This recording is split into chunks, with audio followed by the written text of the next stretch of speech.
आइए फ्रेंड्स, मैं दीपक नागर स्वागत करता हूं आप सबका अपने YouTube चैनल पर। आइए इस क्वेश्चन को स्टार्ट करते हैं।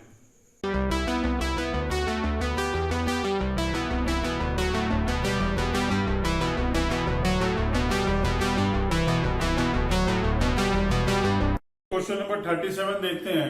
टॉपिक का नाम है not for profit organisation, DK Goyal class 12 की बुक में से।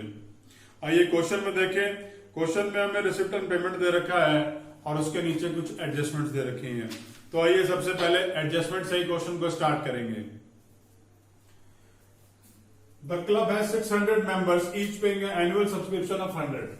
600 आदमी है, मेंबर है क्लब के पास, और हर आदमी 100 रुपए दे रहा है। तो सब्सक्रिप्शन का अमाउंट कितना होगा? जब भी इस तरीके से दे रखा होता है तो हम सिंपली मल्टीप्लाई करके फिगर को कैलकुलेट कर लेते हैं। तो यहां मैंने सिंपल मल्टीप्लीकेशन करके फिगर डाल दी। आगे कंटिन्यूशन में लिखा है इन 2018-19। ये करंट ईयर कौन सा है? 19-20। और 18-19 कौन सा साल हो गया? पिछला साल हो गया।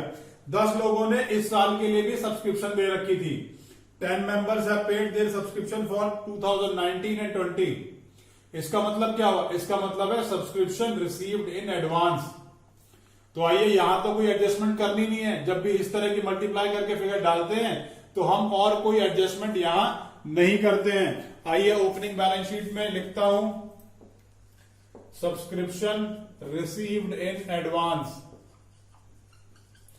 कितने? 10 लोगों ने 100 रुपए दिए हैं, तो कितना पैसा एडवांस दे दिया? 1000 रुपए एडवांस दे दिया। अब जरा एक बार सब्सक्रिप्शन को रिसिप्ट एंड पेमेंट अकाउंट में भी देख लेते हैं। सब्सक्रिप्शन पिछले साल की जो आई है वो आई है 3000 रुपए। तो वो पिछले साल की इस साल क्यों आई है? पिछले साल की इस साल इसलिए आई है क्योंकि पिछले साल नहीं आई थी। पिछले साल थी वो आउटस्टैंडिंग सब्सक्रिप्शन, अमाउंट हो गया 3000। इसके बाद करंट ईयर में कितनी आई है? करंट ईयर में आई है 56,200। अब 56,200 तो वहां पर, तो टोटल है कितनी? यहां के आउटस्टैंडिंग भी निकाल लेते हैं। टोटल है कितना अमाउंट? टोटल अमाउंट है 60,000। टोटल अमाउंट जो हमारा इस साल आना चाहिए वो है 60,000। इसमें से 56,200 तो आ चुका है। 1000 जो पिछले साल आ गया था सब्सक्रिप्शन रिसीव्ड इन एडवांस। तो अगर इस टोटल में से जितना आना चाहिए जो आ चुका है वो लेस कर दूंगा तो बाकी आउटस्टैंडिंग आ जाएगा। आउटस्टैंडिंग आ गया मेरा 2800। और अब कुछ सब्सक्रिप्शन अगले साल के लिए आ गई, उसके लिए यहां लिख देता हूं सब्सक्रिप्शन रिसीव्ड इन एडवांस। अब एडवांस में कितनी सब्सक्रिप्शन आई है? अमाउंट है 3000, सॉरी अमाउंट है 2000। तो इस तरह से हमने सब्सक्रिप्शन पूरी कर ली है। आइए आगे चलते हैं अगली एडजस्टमेंट पर। Balance of sports material on 31 मार्च 2020। मतलब स्पोर्ट्स मटेरियल का स्टॉक है, stock of sports material.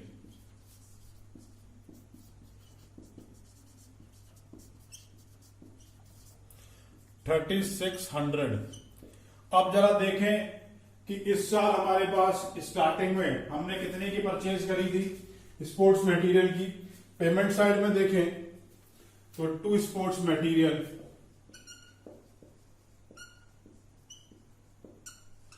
Amount है 18,000। टोटल हमने 18,000 का सामान लिया था स्पोर्ट्स मटेरियल का, जिसमें से जो है स्टॉक एट द एंड कितना रह गया है?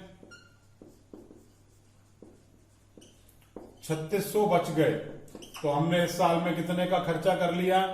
14,400। आइए आगे चलते हैं। The club had building amounted to rupees 1,20,000। Music instruments worth rupees 30,000। Club के पास बिल्डिंग है, तो बिल्डिंग ये रही। कितने अमाउंट की बिल्डिंग है? 1,20,000 रुपए की बिल्डिंग है। और म्यूजिकल इंस्ट्रूमेंट्स भी हैं हमारे पास 30,000 के। तो इस तरीके से हमने ये ओपनिंग बैलेंसेस का अमाउंट डाल लिया। अब हमारी सारी एडजस्टमेंट्स पूरी हो गई हैं, आगे चलते हैं। सबसे पहले रिसिप्ट साइड में देखेंगे क्या लिखा है, कैश इन हैंड। तो कैश इन हैंड का मतलब ओपनिंग कैश है, तो कैश का बैलेंस हो गया 3400। इसके बाद सब्सक्रिप्शन तो हमने एडजस्ट कर ही ली है, उसके बाद लिखा है प्राइस फंड। आइए, प्राइस फंड है, स्पेशल फंड है, तो इसे हम क्लोजिंग बैलेंस शीट में लिखेंगे। प्राइस फंड अमाउंट दे रखा है 7000। इसके बाद नेक्स्ट है चैरिटी फंड। तो चैरिटी फंड भी बैलेंस शीट की लायबिलिटी में ही आएगा क्योंकि ये स्पेसिफिक फंड है। अमाउंट दे रखा है 5000। Next is proceeds of drama ticket. ये हमारे लिए इनकम है।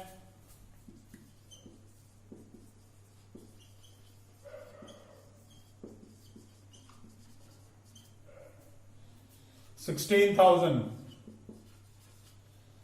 नेक्स्ट देखेंगे सेल ऑफ वेस्ट पेपर। ये भी हमारी रूटीन की इनकम है।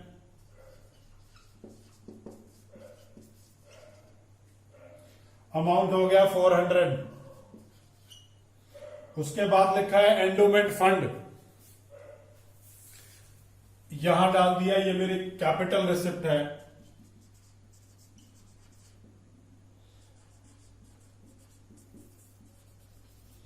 Endowment fund 32,000।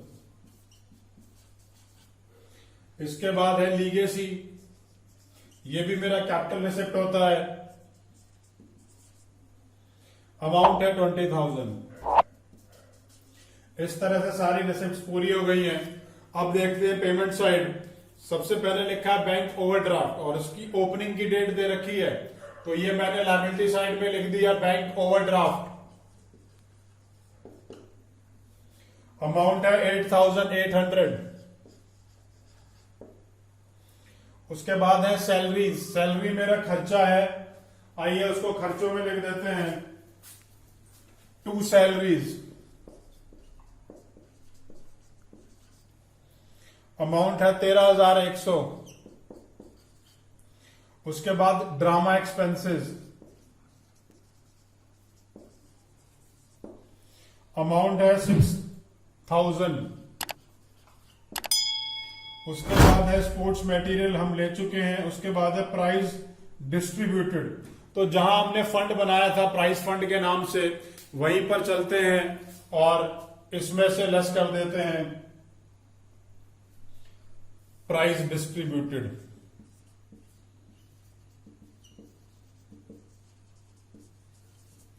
और यहां अमाउंट आ गया मेरा 5,600। Next is charity given. Charity fund में से चैरिटी गिवन लेस कर दूंगा। अमाउंट है 3,500। Next is municipal taxes. Municipal taxes हमारे खर्चे हैं, खर्चों में लिख देता हूं।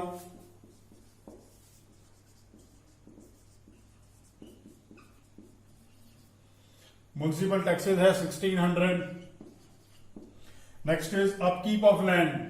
ये अपकीप ऑफ लैंड का मतलब है कि उस जमीन की देखरेख में जो पैसा खर्च करा है, ये हमारे लिए एक्सपेंस है, कैपिटल नहीं है,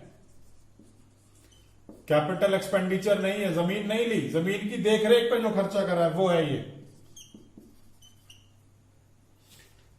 नेक्स्ट देखेंगे, आगे चलते हैं ऑफिस एक्सपेंसेस। तो ये ऑफिस एक्सपेंसेस भी मेरा एक्सपेंडिचर है, यही लिख दिया मैंने। रेवेन्यू नेचर का 7,800। उसके बाद हमने बिल्डिंग परचेज करी है, चलिए इसे क्लोजिंग बैलेंस शीट की एसेट में लिख देते हैं।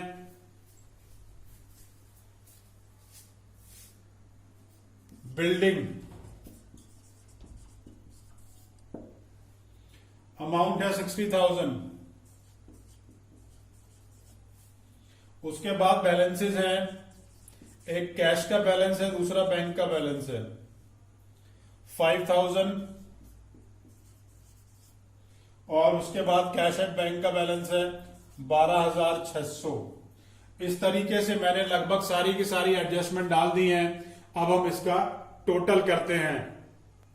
आइए सबसे पहले ओपनिंग बैलेंस शीट का टोटल कर लेते हैं। इन सबको प्लस कर लिया, ये वैल्यू आ गई 1,56,400।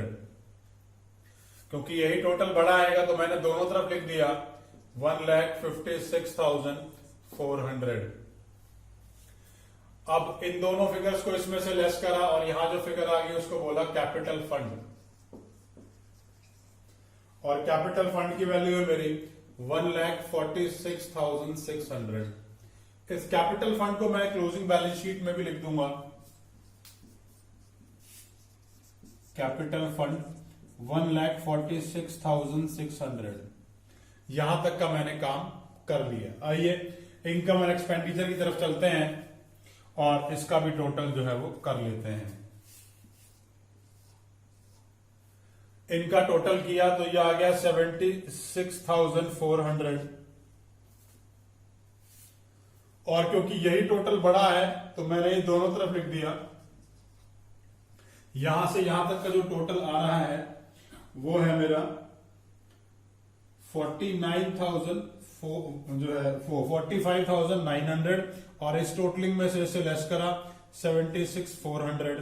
तो यहां एक सरप्लस जनरेट हो गया जिसे मैं सरप्लस के नाम से लिखूंगा। बैलेंसिंग जो है 30,500। ये मैंने सिर्फ आपको दिखाने के लिए कि इनकम इतनी थी, खर्चे इतने थे, दोनों को प्लस माइनस करके ये सरप्लस जनरेट हुआ है।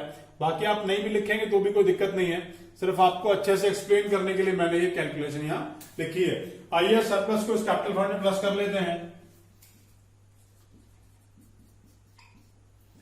30,500 इन दोनों का टोटल कर लेते हैं।